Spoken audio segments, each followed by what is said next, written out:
And good evening once again. This is Late Night Parents. This is Ted Hicks. Ways to follow the show, latenightparents.com, where you'll find our latest blogs, wikis, archive of podcasts. We have over 300 episodes available. How about that?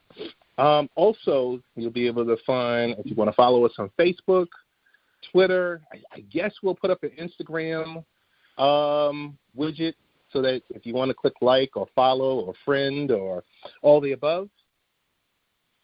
We want to thank, before we have our guest of the evening, it's Dr. Martin Luther King Jr. weekend. We're leading into the holiday. We want to thank all of our affiliates that air the show, but specifically 1240 AM WGBB, also 95.9 SM. We want to say thank you guys for always supporting the show, and for all the people that do write us on Facebook. We don't get back to everyone, and most of the people that know how to contact us on Twitter, I'm a little bit more active there. So with all of that, all the housekeeping is out of the way. Our featured guest for the evening is the author of Gus's Fortunate Misfortune. And the author of the book is none other than Susan Pepka. And Susan is a native of Detroit, currently living in Atlanta, Georgia.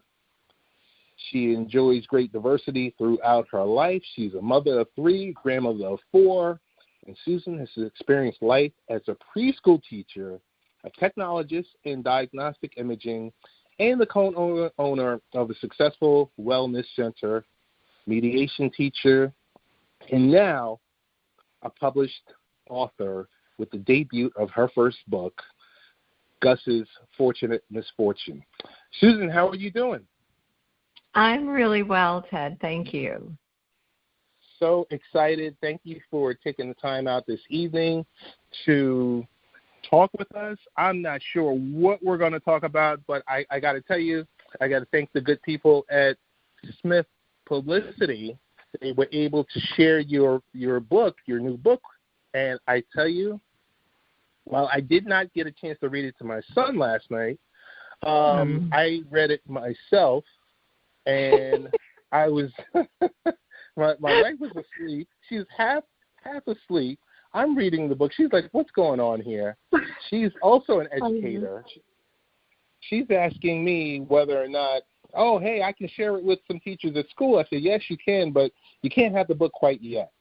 But so I guess we'll get into your inspiration for writing your book. Well, most people don't know this, but the book's based on a true story. So it was inspired, it was inspired by real events. Back in 2013, I was at a Buddhist retreat, and the teacher told a story about an experience he'd had with a little mouse at the temple, and I was so delighted by the story, and I just kept trying to imagine what it would be like from the mouse's point of view. So that's how the story came into being. Okay. Yeah. So I have to ask you, the excitement about the release of your new book. Did you? I guess we'll go into a little bit of inside baseball, and I'll ask you a question like, how hard was the process to get this book published, Susan? Well, it was just very long and lots of obstacles, it seemed like. I started writing the story in January of 2014, and it was just released last November. So I don't know that it was so hard to do it, as it just required a lot of patience and just allowing the process to take whatever time it was going to take. we was writing the story, doing some editing, and then turning it over to the illustrator, who is amazing, by the way. I just cannot believe my great good fortune at getting Joseph Cowman to be able to do the drawings, but then allowing him the time he needed to do, and then more editing. And there was actually one point in the writing of it that I realized that the drawings didn't quite go with the story, and I didn't know if we needed to have the illustrations changed or the story changed. But it ended up being easier to adjust the story to it. So Gus had an extra obstacle in there he had to overcome. And in the long run, I think it actually made the story better. Oh, that's excellent. Gus. I'm glad you had already answered my next question. What was the biggest obstacle that you encountered, but you explained that. Hey, I wanted to... The book itself is inspirational and charming. I wanted to know if you could describe the way in which we face challenging circumstances that define us.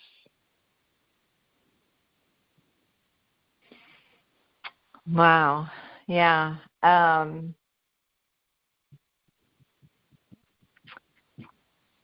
So sometimes we encounter challenges, and we can have them. Sometimes we'll respond in a negative way, right? We'll become hard-hearted or bitter or angry or discouraged. That's a big one, is discouragement in the face of obstacles. But when we look at things in a different way, we can look at things as opportunities to learn and to grow and to stretch. And I think those very obstacles are what can help us to attain a higher level if we choose to use them that way. Susan, we're speaking with Susan Pepka, of the author of Gus's Fortunate Misfortune. Susan, your book touched upon kind of the effects of bullying on a child's confidence. Mm-hmm. What are some ways that we could restore the self-worth by conquering adversity?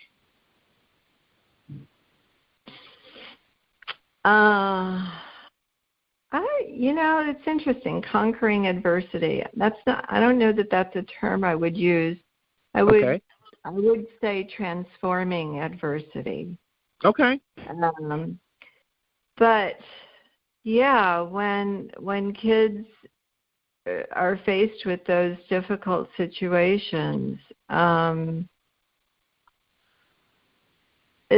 think especially with kids, they need adults in their life who have created such a safe space for them, so that even when they encounter those times when kids pick on them, call them names, tease them, whatever form the bullying takes, if the adults in children's lives can create such a safety net for them that they won't go under, that the kids will know that they have a safe space. That's really what Gus is looking for on his adventures in the story. He's really wanting that safe space, which I don't know if I should give away the ending, but but I think it's so important for kids to feel cherished and protected. And so I think that's how we can help kids, how the adults in kids' lives can help them, is by creating that safe space. Now, I guess it's safe to assume, but, my mom and dad always told me to never assume when I was a young child that Gus's Fortunate Misfortune is about Gus. But I got to tell you, tell me the inspiration behind Jamyang, the Buddhist monk. The monk, yeah. Well, so I heard the story from a monk, actually, and so the inspiration for Jamyang is the monk, whose real name is Genjampa, but so he pretty much is, in the story, is how he was or is in real life. Yeah, very kind, very compassionate, a wonderful teacher, and so what else can I tell you about him? I don't want you to tell us too much because I want people to go out there and purchase this book. Could you tell us, before we start to wrap up, the importance of community in our lives? Oh, well, we need one another. I believe wholeheartedly that we depend on one another. I can't do it without you, and I can't do it without any other person who's out here. And so community is just so important. And trying to think how I want to say it. I can't accomplish the things that I need to accomplish without others. And I think it's reciprocated everywhere. What comes to mind thinking of how to answer this question is that when I was at one point in the writing of the story, I was kind of blocked and stuck, and there were so many other things going on in my life at the time. And one morning, as I was getting ready for the day, the thought came to me that I needed to write this story not for me, but I needed to write this story because there's an illustrator out there somewhere who is just waiting for this story so he can create the artwork. And there are librarians out there who are waiting for the story. There are teachers out there waiting for the story. There are parents and there are kids and people waiting for this story. And our lives are just sort of interconnected. And so we need to create harmonious communities. We need to learn to cherish one another. We need to be kind to one another because our society depends on it. And we see so much divisiveness. We see hatred. We see people thinking that they're better than others, their happiness is more important than the happiness of others. And I'm hoping that we can get to a place where we realize that those ways of thinking are not beneficial and we need to learn to cherish one another. So I hope that answers your question. Oh, totally answers my question. We're speaking with Susan Pepka, the author of Gus's Fortunate Misfortune. Susan, I'm going to go a little off topic for a second. Okay. Of all the things that you have done and your accomplishments and accolades, would you share with us that you're the co-owner of a successful wellness center? Would you share with us what moved you in that direction to to start up a wellness center, and where is it? Kind of, Well, it's funny because since the writing of that, I've actually semi-retired from that.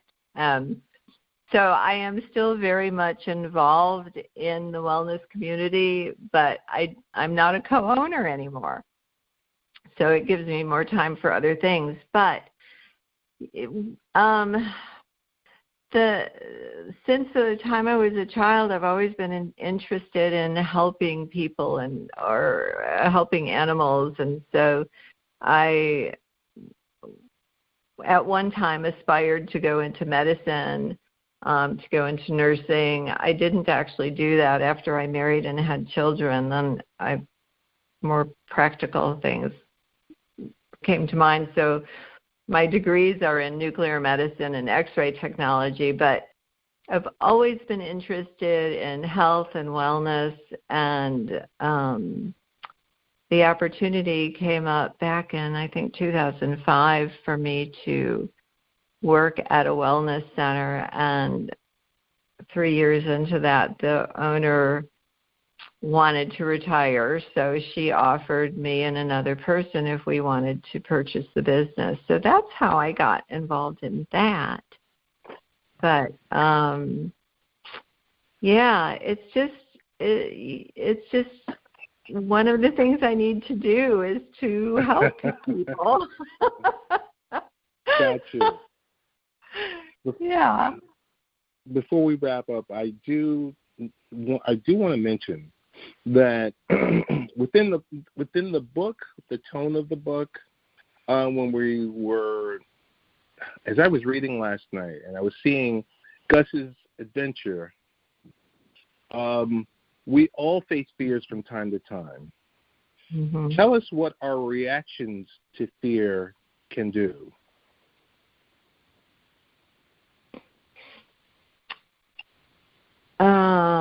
Our reaction to fear, if we're not careful, it can paralyze us and stop us. But if we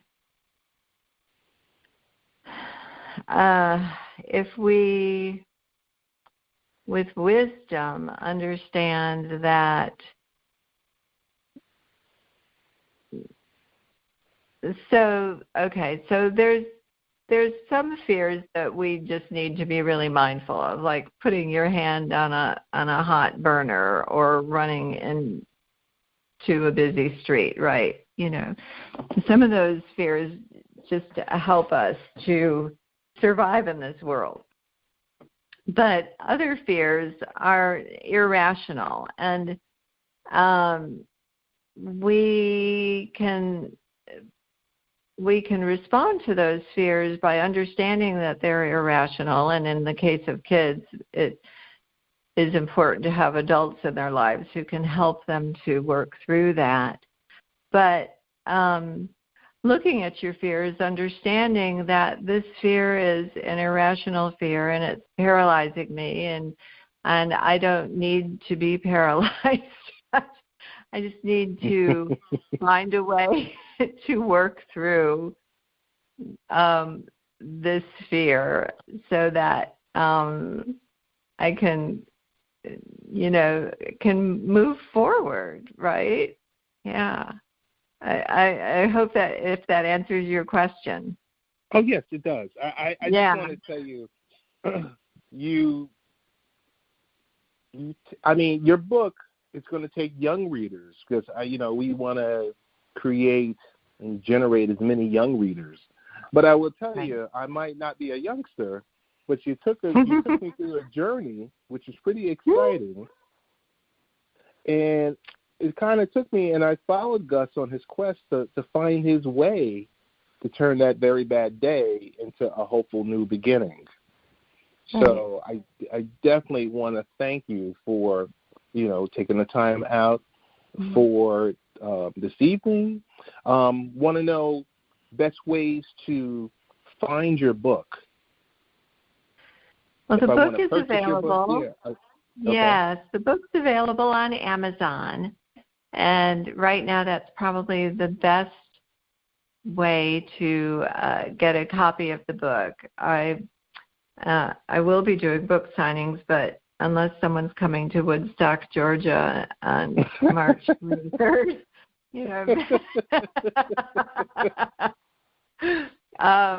Amazon is probably the best place. Yeah. Gotcha. Is it, and also, I think my next to last question was going to be, if our listeners wanted to interact with you via social media, what would be the best way be to right try to now, get in contact with you? Yeah, the best place right now is through Gus's Facebook page. Okay. Gus's Fortunate Misfortune. Yeah, and I love it when people send messages, and I will do my very best to respond. I did want to say one thing that you,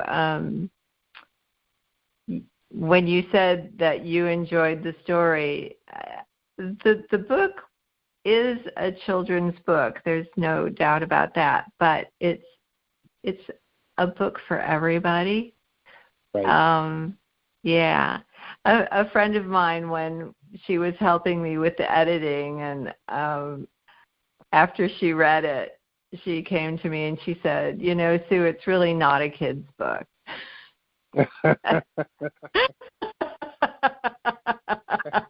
Susan, and go ahead. I got to jump in here and tell you, I second what your buddy was saying, because I said those are some real world issues that Gus is dealing with. Yeah. And that's what I want people to realize. I mean, my vision is for parents to benefit as much from sharing Gus with their children as the children do. Because ultimately, if we want to foster kindness and compassion in our children, we need to find a way to create that in our own lives. Lastly, I do want to mention the cover and the interior illustration by Joseph Kalman was excellent. I was sending a few screenshots to a couple of my friends. I said, hey, I got an interview. I got to do this. I got to do some homework. And one of my buddies said, well, send me a screenshot of what the book looks like. And I sent them the external, the cover, and also the picture of Jan Yang. And they were like, wow, that art is pretty darn good. I'll tell you that much. It was beyond my imagining. I kind of still have to wake myself up from my good fortune of having Joseph be able to do the illustrations. The book itself just came out so much better than I could have ever even imagined. And my publisher, Nabila Khashoggi, with Full Cycle Publications, she was the one who connected us, and just an amazing blessing. Definitely. I do want to say thanks again, not only to you, Susan Pepka. I want to say thank you to our friends at Smith Publicity for allowing this, or affording this to happen, to be able to connect the two of us together. It's been a total fortune. I feel I'm the one that's fortunate to receive Gus's Fortunate Misfortune and also to speak with you. I guess the last question I'm going to have is there going to be a series of books? Is there going to be a sequel? Are you thinking about that already? Or are you going to go in another direction? Or you're just okay with this for right now? No, I am intending to create a series. Okay. And, so the story for the next Gus book is percolating. And I just need to get it on paper and get it going. But yeah. Gotcha. Definitely. well, when you do start thinking about putting the book together, or you need any early adopters, early readers, you definitely give the good folks at Good Late Night Parents a call or a text message, or I will, right after this call, I will like your Facebook page so that I can definitely follow your journey. Want to thank you once again, Susan Pepka, the author of Gus's Fortunate Misfortune, for taking the time out tonight. Thank you so much. Mm-hmm. And thank you, Ted. It's really been delightful. Take care. You too.